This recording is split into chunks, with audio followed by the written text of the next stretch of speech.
Olha, Ineg, boa tarde para você, para a Débora, Boa para o tarde. Fábio, Oi, para Ju. você ouvinte. É tudo muito confuso, porque, como você falou, já seria o quarto presidente da Petrobras no governo. A gente não tem ainda uma clareza que o nome indicado pelo governo vai cumprir as regras de governança da companhia. Então, a gente tem que aguardar isso ainda, mas é uma estratégia muito clara dessa vez, né? Diferente das outras mudanças na Petrobras, que era muito mais um movimento político para mostrar que o governo estava tentando fazer alguma coisa, tirar parte ali da responsabilidade com a alta de combustíveis, com a inflação alta no país, mas agora essa mudança é muito significativa. O ministro da Economia, Paulo Guedes, colocou ali no Ministério de Minas e Energia uma pessoa da equipe dele, da confiança dele, o Adolfo Saxida, e agora consegue emplacar um nome também da equipe dele, do Ministério da Economia, para a presidência da Petrobras. Então, a estratégia é a seguinte: o ministro da Economia, Paulo Guedes, e assim como seus assessores, defendem a seguinte tese: que a Petrobras não deveria fazer reajustes de combustíveis como está fazendo hoje. Tem que fazer, na avaliação ali do Ministério da Economia, reajustes mais espaçados.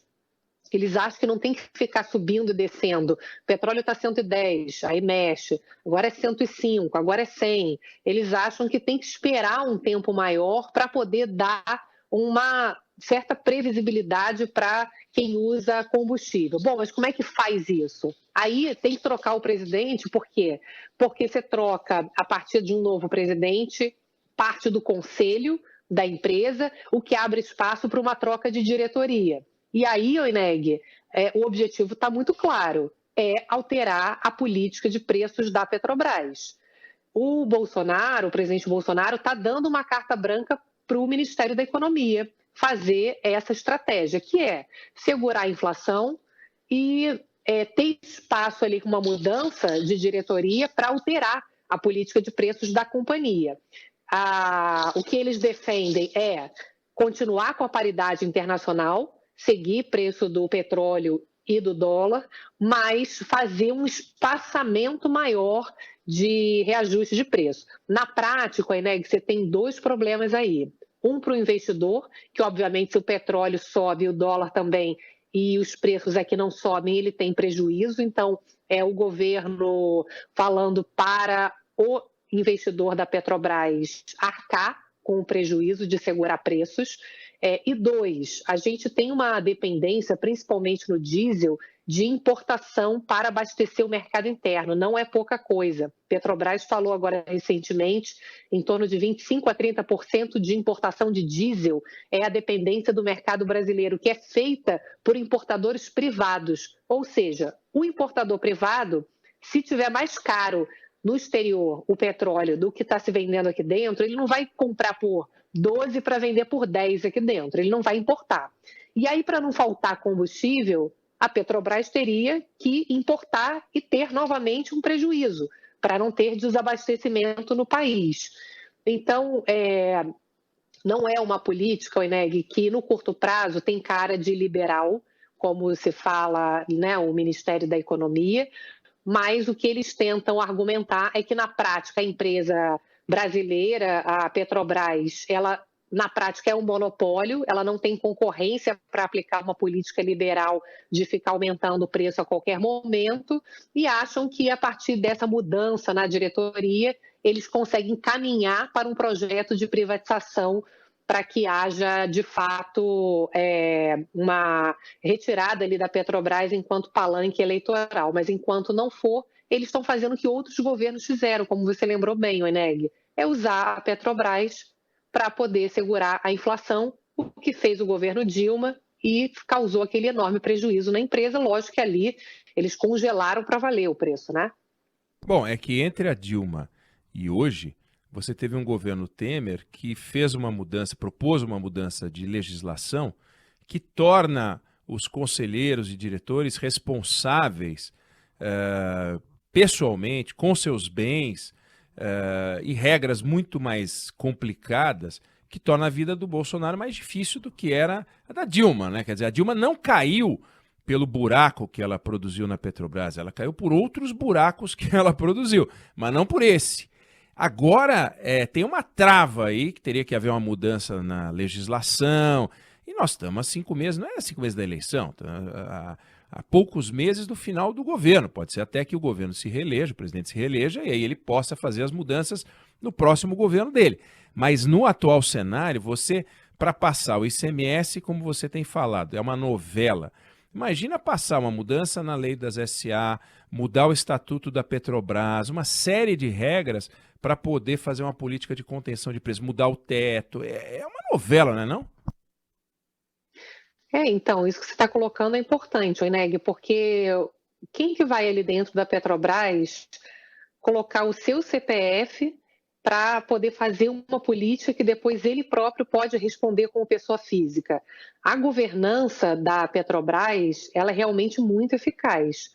Então, pode ser que esse plano do governo não funcione, porque a empresa ela tem uma blindagem importante. Mas o que eu estou acompanhando aqui da análise que estão sendo divulgadas é que estão sendo divulgados vários relatórios, só se fala disso no mercado financeiro, né? O BTG divulgou agora um relatório, a XP divulgou mais cedo, a corretora ativa, e recebi já vários relatórios, todos com visão negativa, todos falam dessa questão da governança que blinda, mais uma desconfiança em relação a uma possibilidade, sim, de haver uma mudança na política de preços, uma brecha que se abre de uma interferência política, Oineg. Então, tanto é que as ações da Petrobras estão acelerando aqui, a queda já passa de 4% aqui, alguns papéis da Petrobras na Bolsa de Valores aqui de São Paulo.